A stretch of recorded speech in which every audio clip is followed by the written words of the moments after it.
to Charters Towers. The first thing we noticed on driving into Charters Towers was the number of gorgeous old buildings. In fact, Charters Towers has over 60 buildings of historical significance. It seems that Charters Towers was born as the result of a fierce thunderstorm. Hugh Mosman, George Clark, John Fraser and their horse boy, Jupiter, had been prospecting to the south of what is now Charters Towers in 1871 when the horses scattered during the storm. It was while searching for the horses the next morning that the first tower's gold was discovered. The party registered their find as Charters Towers. Charters for WSEM Charters, the Gold Commissioner, and Towers because of the conical-shaped hills in the vicinity of the discovery. By the end of 1872, some 3,000 miners inhabited the new field. Literally hundreds of shafts were sunk during the lifetime of the field, and the ore raised was processed through many large treatment batteries. Goldfield did not reach its peak of gold production until 1899. During the period 1872 to 1899, the place changed from a rough settlement with bark and calico buildings to a thriving city of some 25,000 inhabitants.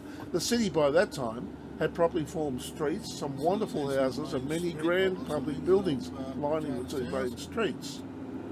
Water was pumped to the town from a weir in the Burdekin River about 9 miles to the north. Underground electricity was also supplied to parts of the main town area. The decline of mining following World War I also saw a decline in the population. For the Aboriginal community, the land has a spiritual meaning. Traditional owners, the Gudjal people, lived across the region for tens of thousands of years. Whilst Gudjal people have always lived in the region, many other Aboriginal people have lived in the area and travelled widely within the region concerned with not only the physical land, but also its spirits throughout history. Well, that's so weird. Different to what they start with. Yeah, did they deserve that fate? Subway in the corner there.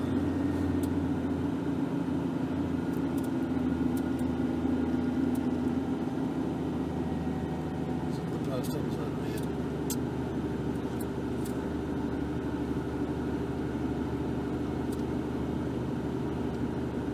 It's information right in front of us. Oh, it's park, of course. No. City Hall. Alright, stock exchange arcade on the left. I think this used to be an actual stock exchange, a rural stock exchange that day. This is inside City Hall in Charters Towers.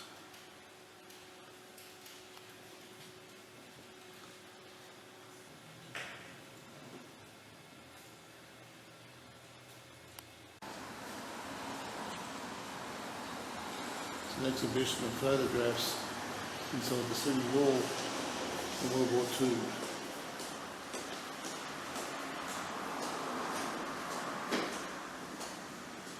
Just look at the clarity of those photos.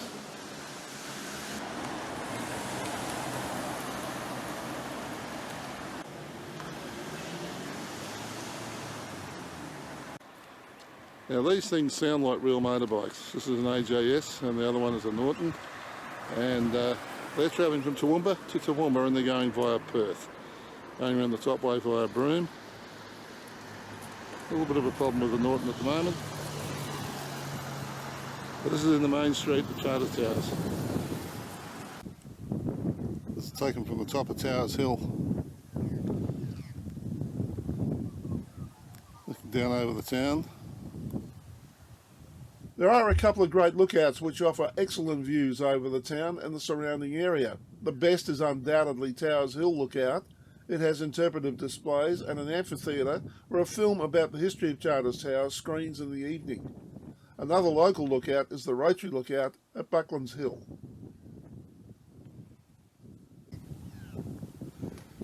The main business centre.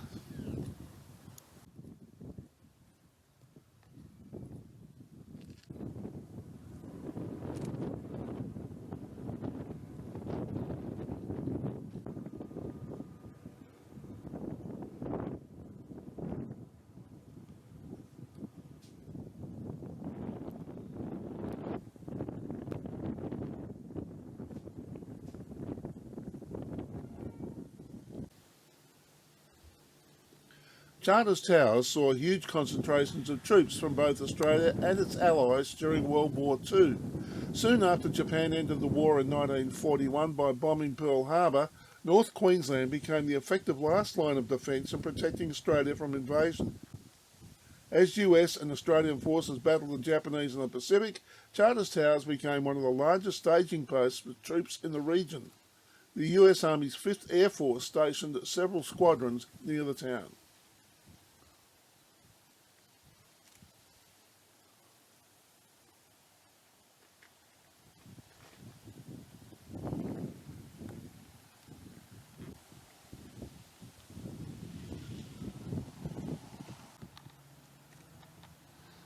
This is the remains of the chimney. It was here for the mine, the Pyrites chimney. It was blown up in 1942 because it was a danger to the aircraft, the military aircraft that were patrolling the area.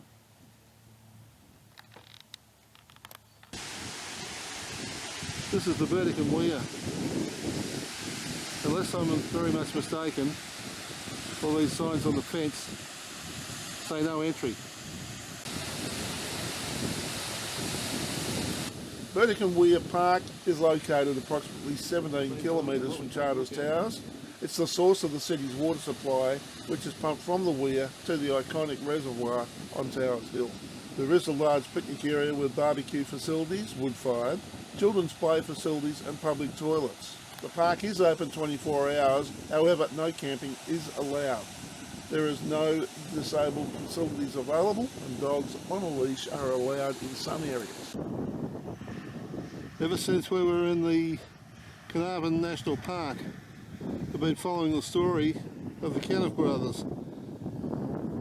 They murdered a couple of people up there, a policeman and a park ranger, and they were basically the last of Australia's bushrangers.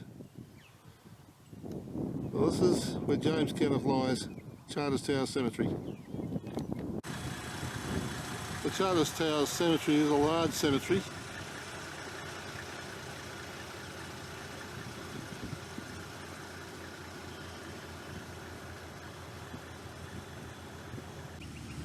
And has a section devoted to the town's war dead.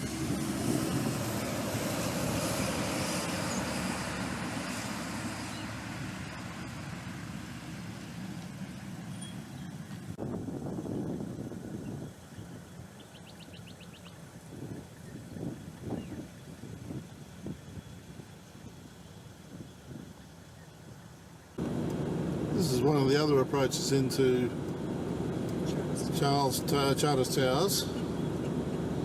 This is coming back in from the cemetery. If you enjoyed this video, there's over 200 more just like it on this channel. Subscribe and hit the notification bell and we'll let you know when our next video is available. If you liked this video, hit the like button. And if you weren't that impressed, please don't hit the dislike button. Instead, tell us why, so that we can do something about it. Thanks for watching.